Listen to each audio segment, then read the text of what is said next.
Bangladesh cricket board BCB 900 কোটি টাকার মালিক, সেটা 900 কোটি পের হয়ে প্রায় 12-1300 কোটি টাকার কাছে চলে যাওয়ার কথা, গেছেও মনে হয়। আবার গেছে কিনা সেটাও জানা আসলে এখন সময়ের ব্যাপার, হয়তো জেনে যাবেন।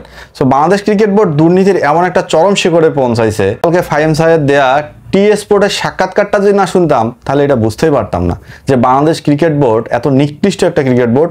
বাংলাদেশের ক্রিকেট বোর্ডকে গালি দিলে ভুল হবে, ক্রিকেট বোর্ডের নিয়োজিত পরিচালকরা এত নিকৃষ্ট, এত নিচু মনের, বা এতই তাদের মনের মধ্যে এত নোংরা ভাব, যেটা ভাবতেও অবাক লাগতেছে। যে মানুষগুলাকে আমরা সবসময় ভাই বলে সম্বোধন দেই, যে মানুষগুলাকে আমরা সবসময় স্যার বলে সম্বোধন দেই, সেই মানুষগুলা এতটাই নিজের স্বার্থবাদী, এটা আমি ফাহিম স্যারের সেই সাক্ষাৎকারটা না দেখলে আসলে বুঝতে পারতাম না। কারণ ফাহিম স্যার একজন অনেস্ট মানুষ, এটা আমরা সবাই জানি, এবং তার কাছে বিভিন্ন ক্রিকেটাররা যখন হেল্পের দরকার হয় তারা চলে যায় এবং তিনি তাদেরকে বিনামূল্যে সার্ভিস দিয়ে থাকে। বাংলাদেশের টপ ক্রিকেটারদের গুরু হচ্ছে কিন্তু ফাহিম স্যার। সো তার সেই সাক্ষাৎকারের তাকে প্রথম প্রশ্ন করা হয়েছে যে বাংলাদেশ ক্রিকেট বোর্ডের দুর্নীতি নিয়ে আপনার অভিমত কি। তিনি একদম বাংলাদেশ ক্রিকেট বোর্ডের শিরায় যে দুর্নীতি সবটা ভাগ করে দিছে, একদম ফাঁস করে দিয়েছে। প্রথমে বলছে যে বিসিবিতে যে নির্বাচনটা হয়, বিসিবিতে যে প্যানেলটা গঠিত হয়, কিভাবে গঠিত হয় এবং কেন এক ব্যক্তি বারবার স্বৈরশাসকের মতো বিসিবি শাসন করে, বা একটা প্যানেলই বারবার ওই ঘুরে ফিরে এর পদোন্নতি ওর পদোন্নতি, ওরাই 10টা লোকের জায়গায় 10 বার 10 বছরে চেঞ্জ হয়ে আসছে। কি না কারণটা হচ্ছে একটাই, যে বাংলাদেশ ক্রিকেট বোর্ডের বাংলাদেশের যতগুলো ক্লাব আছে, ক্রিকেট বোর্ডের কর্মকর্তারা এক একজনের 10 থেকে 15টা ক্লাবের মালিক, বা 5 থেকে 7টা ক্লাবের মালিক। সো এরা যখন 5 থেকে 7টা ক্লাবের মালিক থাকে, আমরা জানি বিসিবির যে ভোটিংটা হয় সেখানে ক্লাবের যারা কর্মকর্তারা থাকে, পরিচালকরা থাকে, তারাই কিন্তু ভোটিংটা দেয়। সো একজন ব্যক্তি যদি দেখা যায় 7টা ক্লাবের মালিক হয় বা 10টা ক্লাবের মালিক হয়, বাংলাদেশে আছে কটা ক্লাব, ভোটার আছে কতজন, চিন্তা করে দেখেন, তাহলে এরাই তো থাকবে। এরপর তিনি বলছে বাংলাদেশের মাঠ নিয়ে তাকে প্রশ্ন করা হয়েছে যে আমরা শুধু চট্টগ্রাম, তারপর হচ্ছে শেরেবাংলা আর বড় দোষ সিলেটে খেলি, কিন্তু আমাদের দেশে তো অনেকগুলো মাঠ আছে ভাই।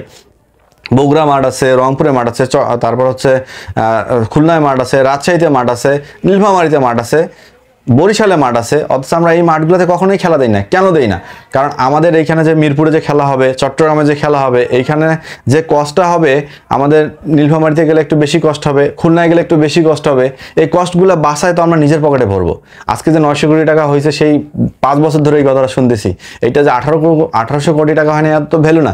কিন্তু তিনি আরেকটা কথা বলছে এখানে, যে আজকে 15 বছর ধরে যে কমিটিটা এই ক্রিকেট বোর্ডকে পরিচালনা করতেছে, এই 15 বছর আগে তাদের ব্যাংক ব্যালেন্সটা চেক করেন আর 15 বছর পরে তাদের ব্যাংক ব্যালেন্সটা চেক করেন, তাহলে আপনি বুঝতে পারবেন দুর্নীতির কোন শিকারে গেছে বাংলাদেশ ক্রিকেট বোর্ড। আসলে তিনি আরও এটাও স্পেসিফিকভাবেই বলে দিছে যে বাংলাদেশ ক্রিকেট বোর্ডের যারা পরিচালকরা আছে তাদের এক একটা করে কিন্তু দেখা যাচ্ছে দায়িত্ব দেওয়া আছে। যেমন একজন পরিচালকের উপর দায়িত্ব দেওয়া আছে মাঠের দায়িত্ব, একজন পরিচালকের দায়িত্ব দেওয়া আছে আম্পায়ারিং দায়িত্ব, একজন পরিচালকের দায়িত্ব দেওয়া আছে খেলোয়াড়দের দায়িত্ব, একটা প্যানেলের দেওয়া থাকে সিলেকশন দায়িত্ব। এখন কথা হচ্ছে মাঠের দায়িত্বে যারা আছে তারা কি তাদের দায়িত্ব পালন করছে?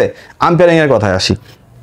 আম্পায়ারের কথায় তিনি একটা জিনিস ক্লিয়ার করে বলছে যে আমরা যে আম্পায়াররা, দেশীয় আম্পায়াররা আছি, এদের জন্য বিসিবি বছরে 1টা বা 2টা ট্রেনিংয়ের ব্যবস্থা করে। অথচ আপনারা উন্নত কান্ট্রিতে দেখেন, অস্ট্রেলিয়াতে, ইন্ডিয়াতে, নিউজিল্যান্ডে, এরা আম্পায়ারদেরকে এতটাই এক্সপার্ট করে দেয় যে তারা নিখুঁতভাবে ডিসিশন দিতেও দ্বিধাবোধ করে না। আর আমার আম্পায়ার যখন ঘরোয়া লিগেই খেলে তখন তাদের নিখুঁত ডিসিশন না, এমন হয় স্টাম্প লাথি মারে ভাঙে দেওয়ার মতো রেকর্ড আমাদের দেশে আছে। এরপর তাকে বলা হয়েছে যে বাইরের কান্ট্রির প্লেয়াররা এত ফ্রিলি খেলে, আমাদের দেশের প্লেয়াররা বাধা কোথায় খেলতে। সে কথাটা শোনার পর এতটাই খারাপ লাগছে যে একজন আবেগী ক্রিকেট প্রেমী হয়ে, বা আমি একজন ক্রিকেট ফ্যান হিসেবে কীভাবে সেটাকে নেব আমি বুঝতে পারিনি। আপনি চিন্তা করেন, আমার দেশের একটা প্লেয়ার যখন মাঠে নামে খেলতে, তখন ওই যে ডিফেন্স করতে করতেই জীবন শেষ।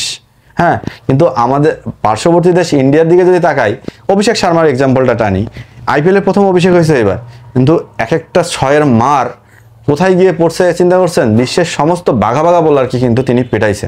অথচ আমার দেশের প্লেয়াররা এইভাবে পেটাইতে পারে না কেন? এটা স্যারকে কোশ্চেন করা হয়েছে, ফাহিম স্যারকে। সেখানে স্যার বলছে যে দেখেন, বাইরের কান্ট্রির প্লেয়াররা স্বাধীনভাবে খেলে, কিন্তু আমাদের দেশের প্লেয়াররা কিন্তু স্বাধীনভাবে খেলে না। কারণ হচ্ছে তারা যখন লিগ পর্যায়ে খেলে তাদেরকে বলা হয় যে তারা জানে যে আমি যদি এখানে এই লিগে বেশি রান করি তাহলে আমি ন্যাশনাল টিমে চান্স পাবো, আমি যদি ওডিআই লিগে বেশি রান করি বা ঢাকা লিগে বেশি রান করি আমি ন্যাশনাল টিমে চান্স পাবো। সো আমি এখানে নিজের জন্য খেলবো, আমার স্কোরের জন্য খেলবো, দল জিতুক বা হারুক এটা তো এখানে ফ্যাক্ট না, এখানে হচ্ছে ব্যক্তিগত পারফরমেন্স। কারণ আমরা সাংবাদিক ভাইদেরকেও দেখি, দল হারছে ব্যাপার না, তো যে দল হারছে ওই দলের যদি একটা সেঞ্চুরি থাকে ওইটা নিয়েই প্রশংসা প্রশংসায় আমরা কিন্তু মুগ্ধ হই। সো আমি হাইলাইট হয়ে গেলাম। সো এখানে তো আমার আর জেতার চিন্তা ভাবনা করতে হবে না বা জেতার মানসিকতা আসবে না। হ্যাঁ, যদি এমন হইতো আমাদের দেশটা যে দলটা জিতছে সেই দলের প্লেয়ারটা যদি 50 রান করে বা 30 রান করে ম্যাচ জেতায়, তাকে নিয়ে যদি হাইলাইট করতাম, তাহলে এই মানসিকতা আমাদের তৈরি হইতো। কিন্তু আমাদের তো উল্টা, ওই দল হারছে, ওই দলে একজন সেঞ্চুরিয়ান আছে, আমরা ওই দলের প্লেয়ারকে হাইলাইট করব। আর ফলে আমাদের দেশের প্লেয়াররা আর নেমেই ওই 6 মারতে পারে না, ডিফেন্সিভ করতেই জীবন শেষ। সো এই কথাটা শোনার পর ভাবছি যে তাহলে আমরা কোন ক্রিকেট পাগল জাতি, যে জাতির প্রতিটা মানুষ, যে জাতিতে একটা শিশু বাচ্চা যখন তার মায়ের কোল থেকে ভূমিষ্ঠ হয়, সেই শিশু বাচ্চাটাও ক্রিকেট নিয়ে জন্মায়। আর সেই দেশে দুর্নীতিতে ভরা চতুর্দিকে, তাহলে আমার প্লেয়ার উঠবে কোথার থেকে? তিনি আরেকটা কথা বলছে যে দেখেন ইন্ডিয়ার দিকে দেখান, ইন্ডিয়াতে যদি আইপিএল খেলতে যায় একটা প্লেয়ার, সে আইপিএল খেলার আগে তাকে অনেক লিগ মানে পরীক্ষা দিয়ে সে আইপিএলে নাম লেখাতে হয়। আমাদের দেশে বিপিএল ছাড়া তার কোনো টুর্নামেন্টই নাই। তাহলে আমাদের টি-20 প্লেয়ার আসবে কোথা থেকে? আমরা কবে মানে ধুমধারাক্কা একটা ভালো লেভেলের প্লেয়ার পাবো? আমাদের তো এই ব্যাপারটা নাই। তো সব দিক দিয়ে বিবেচনা করে দেখেন আমরা যে একটা আবেগী ক্রিকেট জাতি, আমরা যে ক্রিকেটটাকে এত মনের মধ্যে লালন পালন করি, কে থেকে লালন পালন করবো? কোত্থেকে আমাদের ভালো প্লেয়ার আসবে?